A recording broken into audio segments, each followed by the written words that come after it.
Have you ever found yourself struggling with a lack of motivation or unsure of what to write in your Hobonichi Cousin Daily Pages? Well, in this video, I got you covered. I will be diving into 5 top ideas that you could use to organize and boost your productivity. Let's break this page into 5 sections. Section 1 will be top here. Boxes on the right next to the date. It comes with 5 to-do boxes. Some of the ideas you can use for this section are: use this area to write your most important events, tasks of the day. You can also use it for 5-line habit tracker, health information such as water consumption, sleep, and steps. You could also use it for 5-line gratitude log.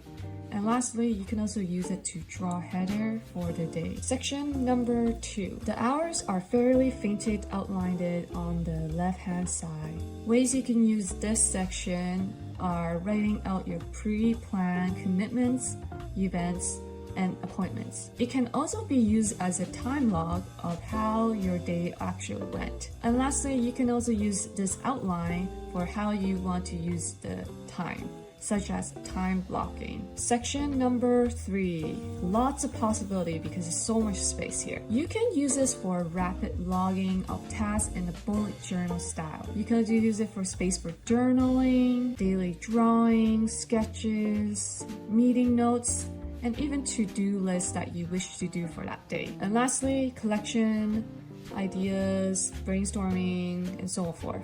This is a great space for that. Section number 4 will be right here, the narrowest area below the outlined schedule. You can use this space for food diary, exercise log, gratitude log, in-depth meeting and appointment notes. And lastly, daily writing or art challenge. Section number 5 will be here, and you can use this section for long-form journaling, project management, shopping lists, or even house chores. What do you need to do? Cleaning, washing dishes, laundry, and so forth.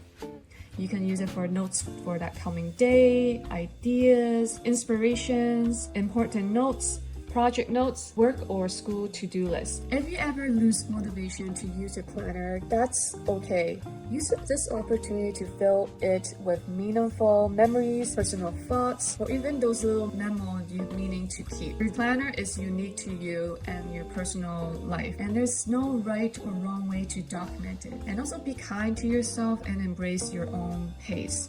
I hope this helps, and don't forget to like this video for more planning related video and subscribe. Really helps my channel a lot. And also comment below, I'm curious. Let me know what other planning struggles are you currently having. Let's talk about it. I'll see you next time. Bye planner friends!